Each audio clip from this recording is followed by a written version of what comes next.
I wasn't invited to my sister's wedding. Not really.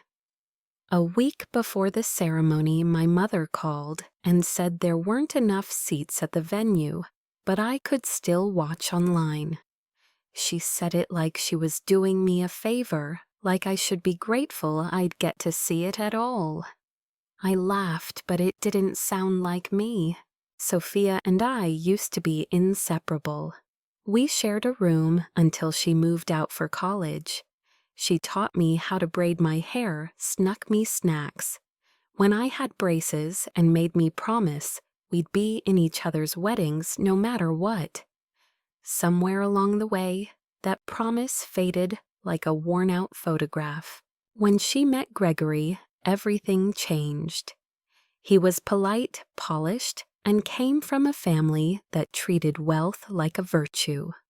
The first time I met them, his mother, Maureen, looked me up and down like I was something she couldn't quite scrub off her shoe.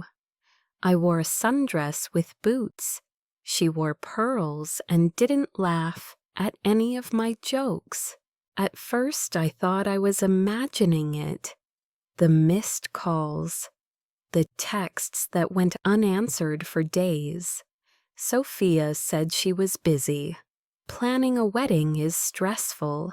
I understood, or I tried to. Then came the group chat I wasn't added to. The bridal shower I found out about from a photo someone else posted. The fittings, the cake tastings, the playlist planning.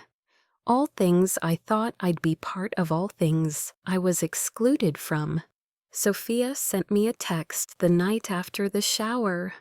Sorry, it was a last-minute thing. Hope you're well.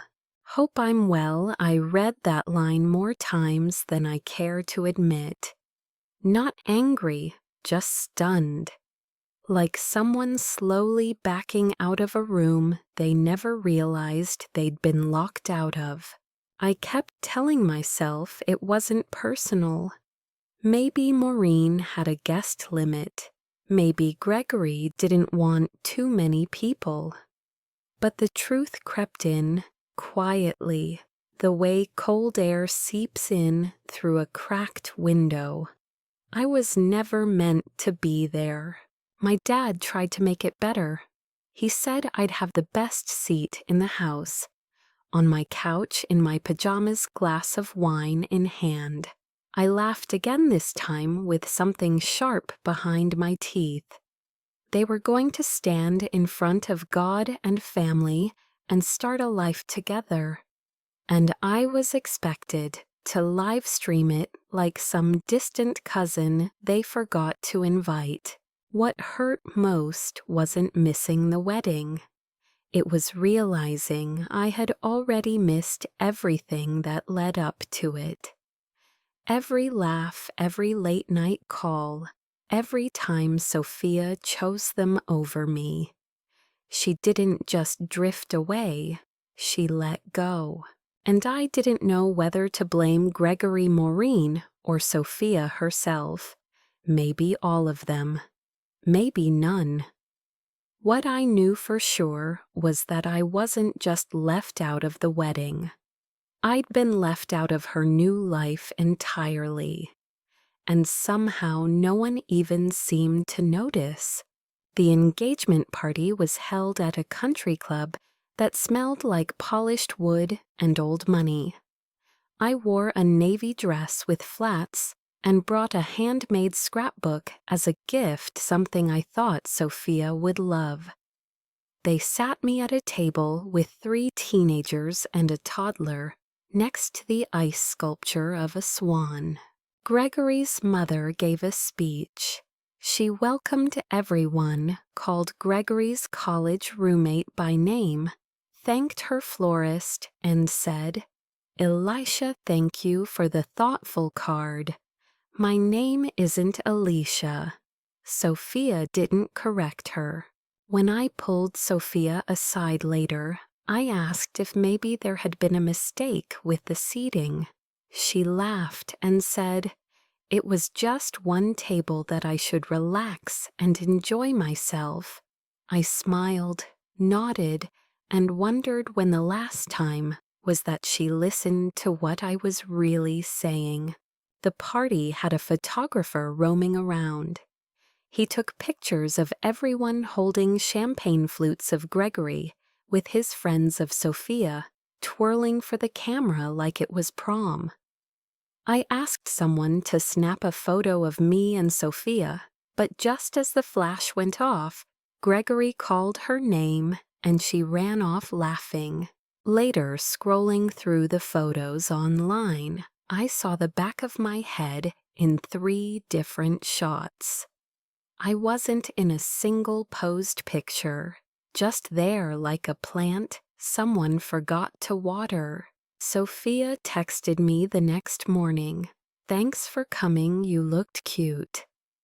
I stared at it for a full minute before replying, "It was lovely. Congrats again." She sent a heart emoji. I didn't reply.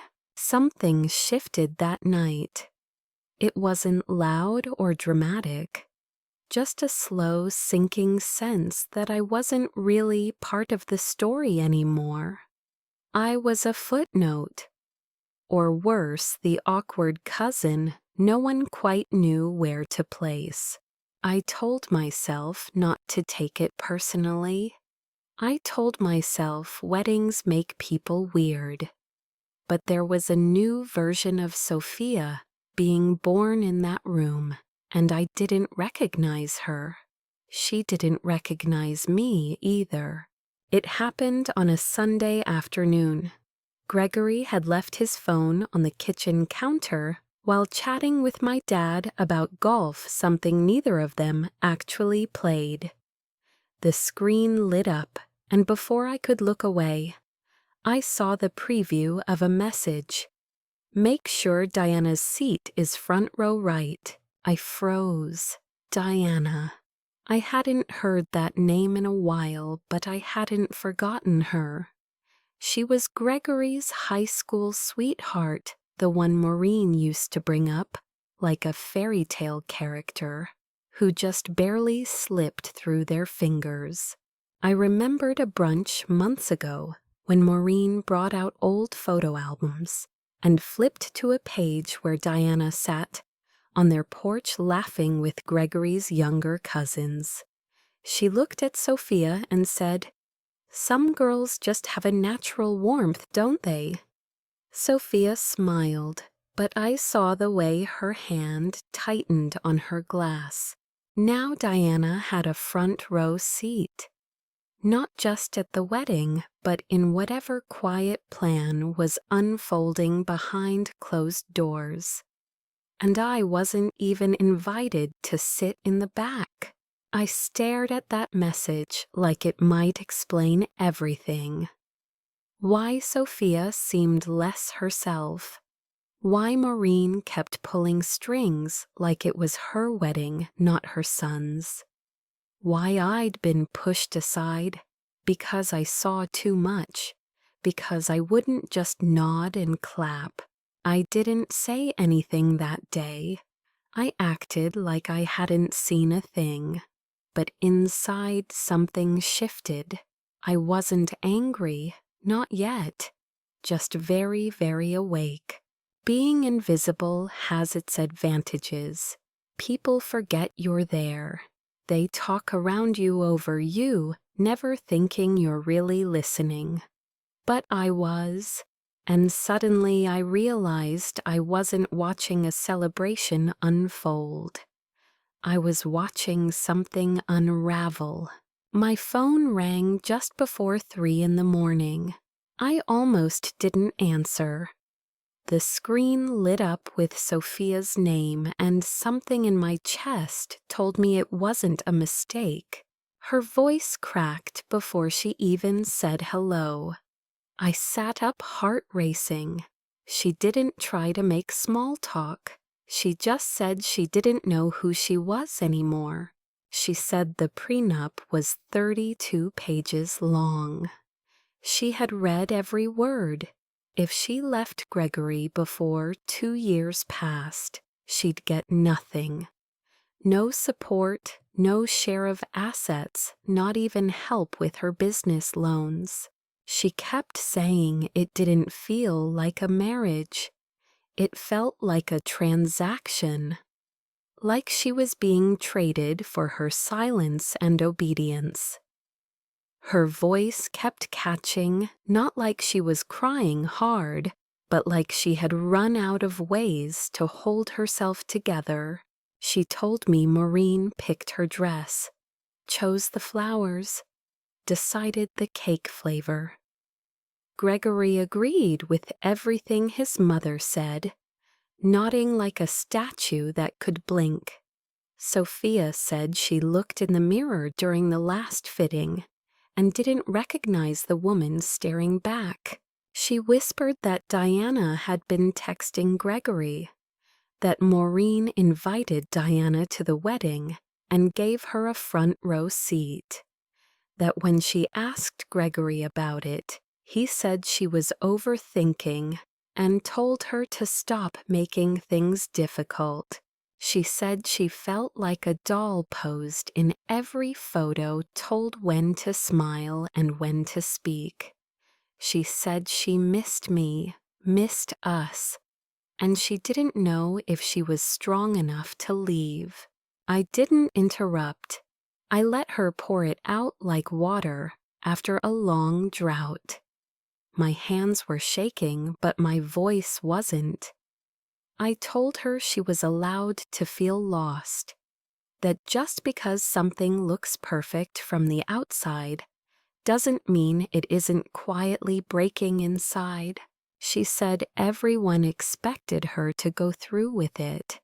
She said there were people flying in from out-of-state vendors booked money spent.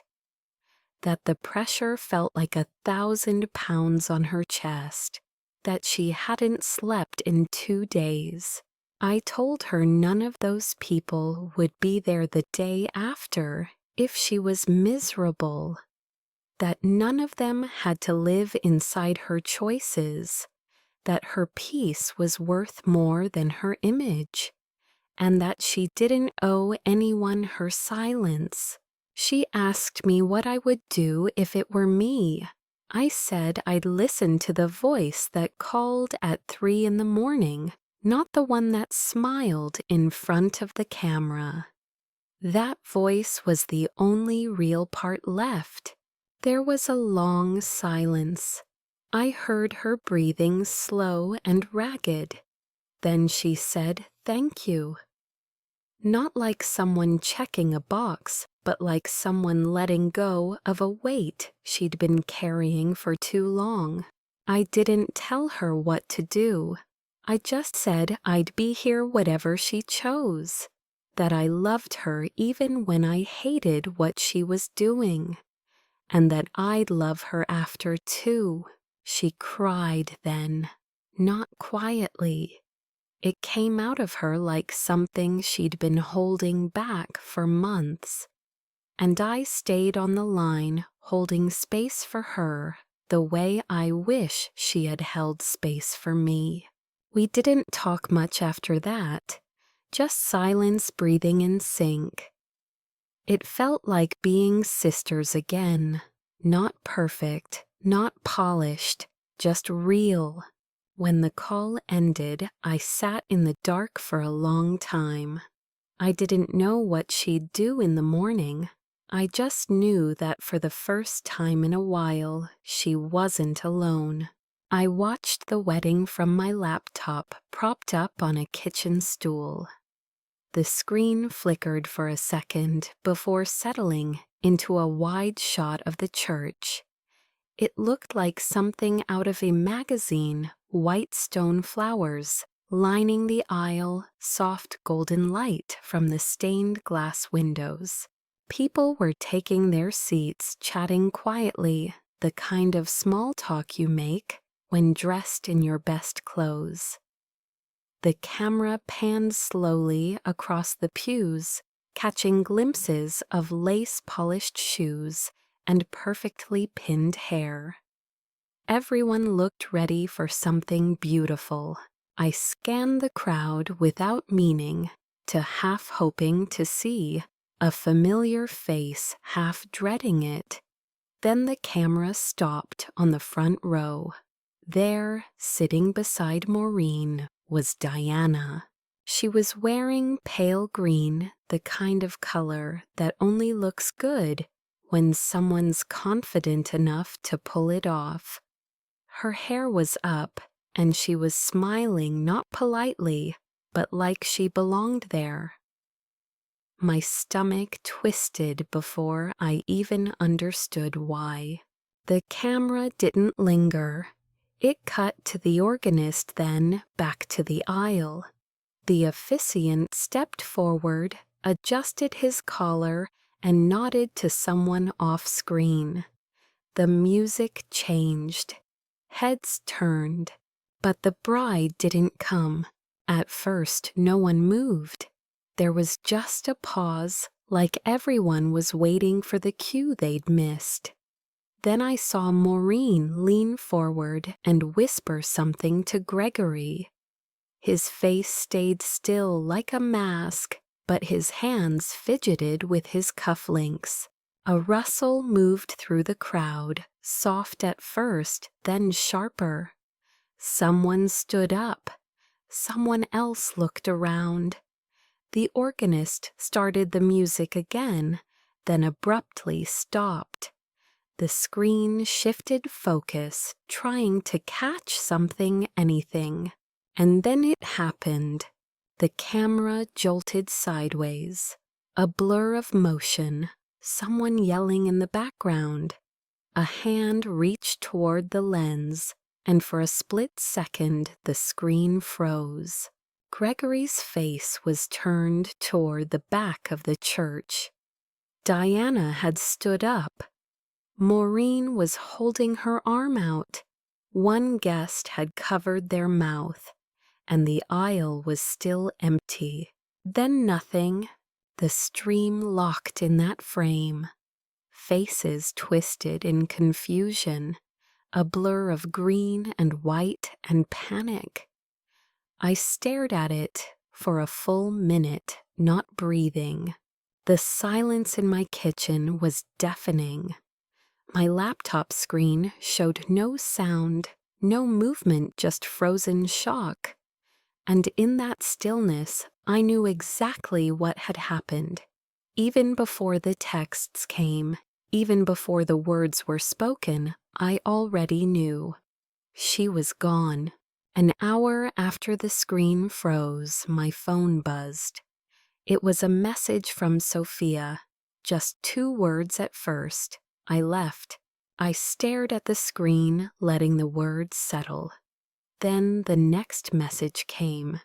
She said she had been standing behind the church doors, watching the ceremony start without her. She had seen Diana walk in, seen Gregory look at her, and in that split second everything made sense. She said it was the way his face changed.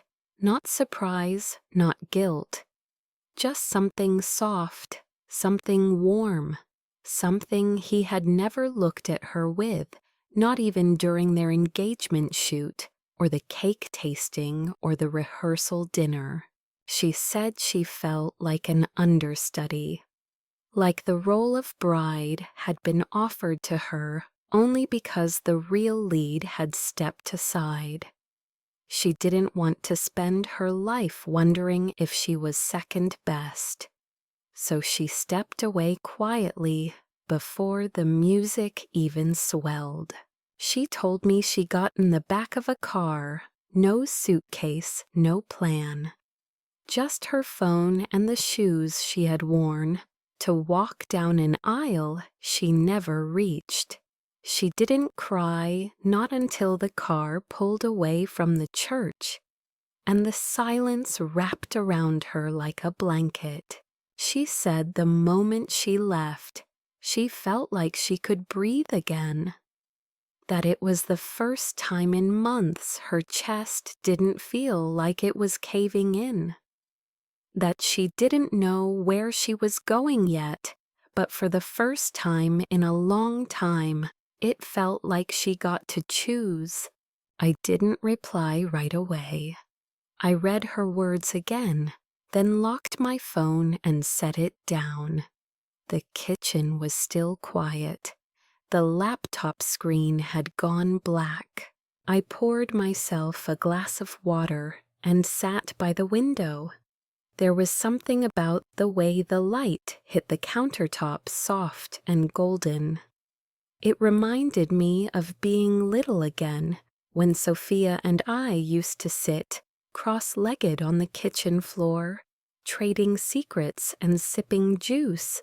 I smiled, not because it was funny, not because it was over, but because she had done something brave. And sometimes brave doesn't look like a big speech or a dramatic exit. Sometimes it looks like slipping out a side door in a borrowed dress and not looking back.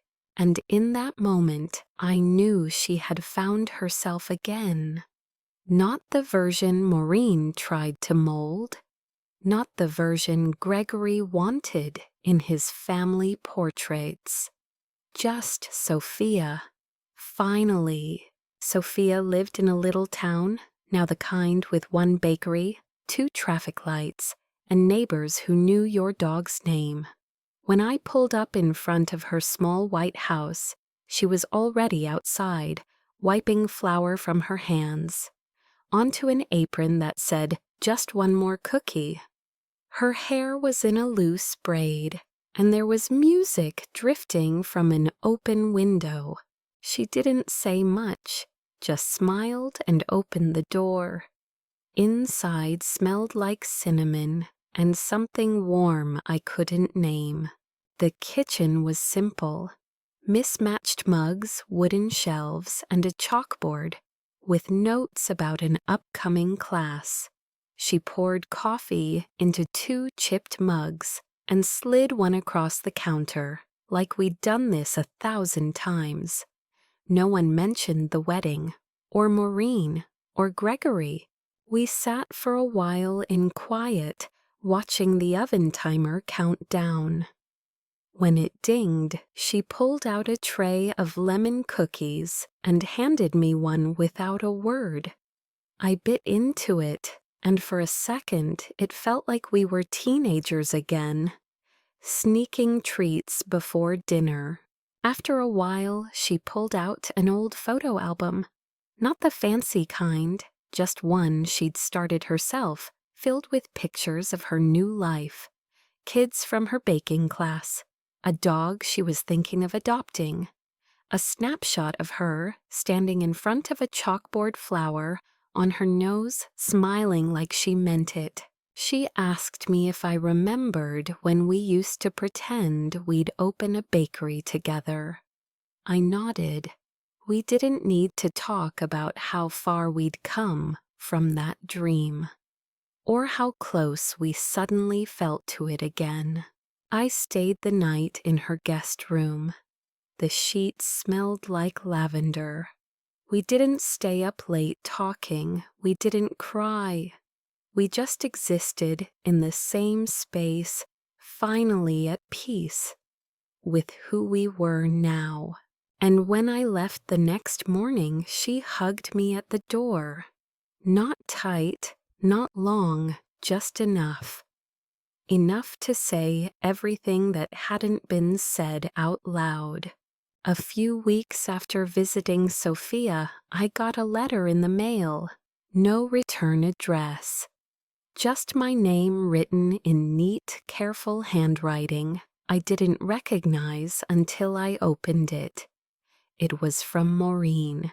She said she wasn't writing to explain. She didn't expect a reply. She just wanted me to know that once a long time ago, she had married the wrong man. She wrote about the early years, how she ignored signs, how she stayed because it was expected, how she tried to make the best of it until the cost got too high, and how when it all finally ended, she told herself her son would never go through the same thing. She admitted she tried too hard, that she thought control was the same as protection, that in trying to keep Gregory safe, she ended up building a life that suffocated him and pushed Sophia away. She said she didn't hate me, she just didn't know how to make room for someone she didn't understand. I sat with the letter for a long time, read it twice, folded it back along its creases, and tucked it into the back of a drawer. I didn't feel anger, not anymore, just something softer, something close to understanding. People carry pain in strange ways. Some armor up, some lash out, some dress it in pearls and serve it on fine china. I don't excuse what she did, but I see it now for what it was, a warning wrapped in love. Misguided maybe, but not empty. Sophia didn't need a wedding to find herself, and I didn't need a seat at the ceremony to know where I belonged. Sometimes being left out is the clearest sign you're being spared. I think about that often, about the power of no invitation, of watching from afar and learning who you are when no one's clapping. And I've learned something I didn't expect. Sometimes not being welcomed in is the only way we ever walk out whole.